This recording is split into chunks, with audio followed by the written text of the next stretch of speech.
பாண்டியன் சொன்ன வார்த்தையால அதிரடி முடிவெடுத்த வானதி அடுத்த சீனு பயங்கர மாசின். அப்படி என்ன நடந்துச்சு இன்னைக்கான ஐயனார் துணை சீரியல்ல அப்படிங்கிறத இந்த வீடியோல நாம பார்க்கலாம்.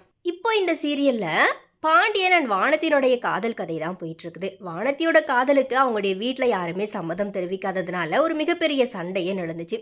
கடைசி எபிசோட்ல வானத்தி வீட்டில் தன்னை எல்லாருமே அடிக்கிறாங்க அப்படிங்கிறதுனால பேகை தூக்கிக்கிட்டு வீட்டை விட்டு வெளியே வந்துட்டாங்க.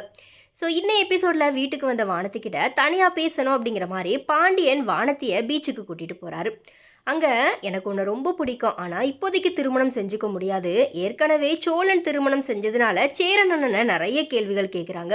இதில் எனக்கும் திருமணம் நடந்துச்சு அப்படின்னா அது சரியாக வராது அப்படிங்கிற மாதிரி பாண்டியனும் எடுத்து சொல்ல அதை வானத்தியும் புரிஞ்சுக்கிறாங்க. அதுக்கப்புறமா பாண்டியன் வானத்தியோட வீட்டிலேயே இறக்கி விட்டுட்டு போகிறாரு. வீட்டுக்கு வந்த வானத்தியை வழக்கம் போலவே அவங்களுடைய பேரண்ட்ஸ் வந்துட்டு அடிக்க ஒரு பயங்கரமான தரமான செயலே அங்கே நடக்குது. அதாவது மகளிர் போலீஸ்க்கு கால் பண்ணி வானத்தி புகார் கொடுக்க போலீஸ் அதிகாரிகள் வீட்டுக்கு வந்து அவங்களுடைய அம்மா அப்பா அண்ணனை வந்துட்டு மிரட்டிட்டு போகிறாங்க.